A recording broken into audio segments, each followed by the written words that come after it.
كانوا اختيارين أحلاهم مر، وعشان كده ناس اختاروا وعصروا الليمون. ساب كل حاجة وانشغل بالأخوانة، ومعاه ما شفناش أي حاجة في يوم تسر، ولا هم دستور أو قضاء ولا قانون.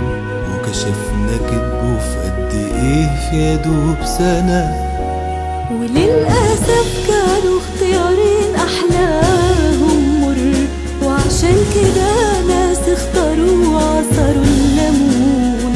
ساب كل حاجة وانشغل بالأخوانة، ومعاه ما شفناش أي حاجة في يوم تسر، ولا هم دستور أو قضاء ولا قانون. وكشفنا كدبه في قد إيه في يدوب سنة.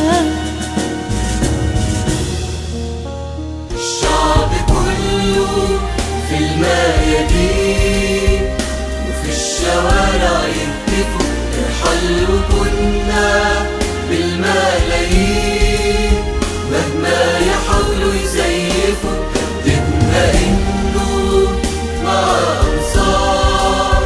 فكرنا قالها نحس برعب قلنا تمرد، خدنا القرار ورانا وبنتحدى الصعب. مش انقلاب يشهد يا تاريخ، كان انحياز لإرادة شعب يلي هتحكم البلد دي. ياريت تفوق شرعيتك بإيدينا، احنا الشعب مصدر الشرعية.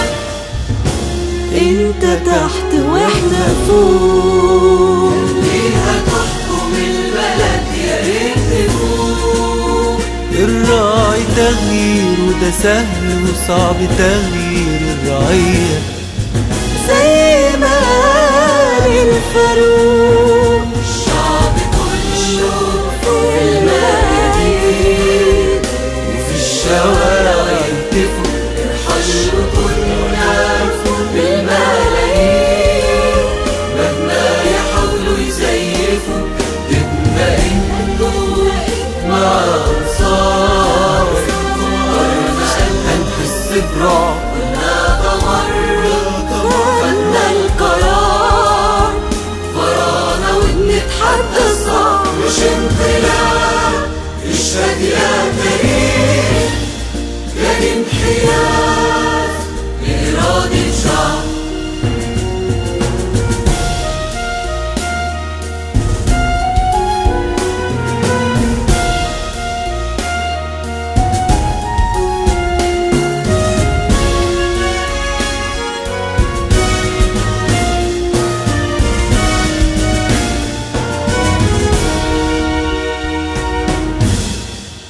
ثلاثين يونيو ثورة شعبية انحاز إليها الجيش المصري لما الشعب طلب منه ذلك. ثورة شعبية طبعا، 33 مليون مواطن مصري نساء ورجال وأطفال نزلوا عشان يقولوا لا للقمع على الحريات. عايزين سموها انقلاب، سموها انقلاب، بس هو انقلاب شعبي. دي ثورة شعبية دخل الجيش وحسمها لمصلحة الشعب.